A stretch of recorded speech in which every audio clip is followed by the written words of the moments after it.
Hello everyone and welcome back to the channel.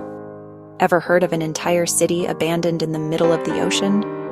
Just off the coast of Japan, there's a place that looks like something out of a post-apocalyptic movie. Crumbling buildings, empty streets, and not a single soul in sight. This is Hashima Island, once one of the most densely populated places on Earth, now completely deserted. What happened here? Why was it left to rot? Today, we're exploring the dark secrets and eerie silence of Japan's creepiest ghost town. You're not going to believe this place. Once a teeming hub of underwater coal mining, the island was a vital source of energy for a rapidly industrializing Japan. People flocked here seeking work and community, drawn by the promise of a better life and the camaraderie of shared purpose. Its transformation from bustling mining town to ghostly ruin is utterly captivating. A story of boom and bust, of human endeavor and ultimate abandonment. So come with me, let's embark on a journey to this extraordinary place. Let's peel back the layers of this mysterious place and uncover the stories hidden within the enigmatic silhouette of Battleship Island. Today, Hashima presents a city frozen in time, surrendering to decay. Concrete buildings reach skyward like skeletal fingers, their windows dark and empty. Streets, narrow alleyways and steep staircases are now eerily silent, littered with debris. The density is palpable. Life here must have been tightly packed. The relentless sea crashes against formidable walls, a constant reminder of the island's isolation. Inside, schoolrooms still have desks. Apartments hold remnants of domestic life. A teacup, a tattered mat. These are not just ruins, but intimate spaces, each object a fragment of a story. The human element, the ghosts of everyday existence, make Hashima profoundly moving. One feels like an intruder in a deeply personal sleeping tragedy. Let's travel back to Hashima's heyday in the late 1950s. The island teems with life. Industry, laughter, children's voices, the rumble of coal mines. Miners rise before dawn, join the throngs heading to the mine, camaraderie strong. Children scamper off to school, their world confined to this concrete labyrinth. Shops open, women gather on rooftops to hang laundry and share news. Evenings bring families together, perhaps a film at the cinema or shared meals. Festivals and community events fostered a genuine sense of belonging. Despite cramped conditions, there was vibrant community spirit. Hashima was once among the most densely populated places on Earth, a city in miniature, alive with daily dramas and resilience. Perched precariously on the edge of the open sea, Hashima Island stands as a stark reminder of a bygone era. But why did so many people choose to live on this isolated, windswept rock? What was the driving force that brought them to this remote location, far from the mainland? The answer: coal. Black, dense, and full of energy. Discovered in 1887, this valuable resource would forever alter the destiny of this small island. Coal transformed Hashima into a vital industrial hub, a powerhouse fueling Japan's burgeoning economy.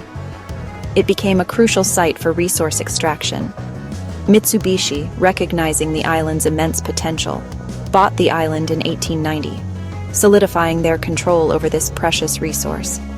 They invested heavily, launching ambitious undersea mining operations that would push the boundaries of engineering and human endurance. The island is tiny, a mere speck in the vast ocean. With limited space, they built upwards, Japan's earliest high-rise apartments, a testament to ingenuity and necessity. People came from all over, drawn by the promise of work and a new life. And tragically, forced laborers from Korea and China were brought here during the war under inhumane conditions.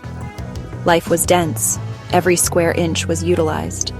Personal space was rare, conditions harsh, and privacy was a luxury few could afford. The mines were dangerous, hot, and humid, a constant threat to those who toiled within their depths. But they offered security and jobs, a lifeline for families seeking stability in a turbulent world. Hashima became a symbol of Japan's rapid industrialization, a testament to its ambition and drive. At its peak in 1959, the island teemed with life. Over 5,200 people called it home, making it one of the most densely populated places on Earth. Extreme confinement, relentless effort, and unimaginable hardship. But also community, a shared sense of purpose forged in the face of adversity. The coal mine here fueled Japan's economic miracle, powering its industries and shaping its future. This tiny island played a surprisingly large national role, punching far above its weight in the grand scheme of things. All thanks to the black gold hidden beneath the waves, the lifeblood of Hashima. If these walls could talk, they'd tell stories of daily life on Hashima. The sea's constant sound, footsteps on stairs, children's voices in corridors.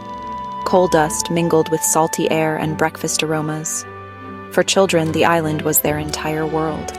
Rooftops and stairways their playground. Did they feel confined, or did the tight-knit community offer adventure? Rooftops were social spaces, offering sky and fresh air. Miners faced danger and heat, but also pride and camaraderie. Returning to the island's electric lights after a shift must have felt like entering another world. The coal boom faded as petroleum replaced coal in the 1960s.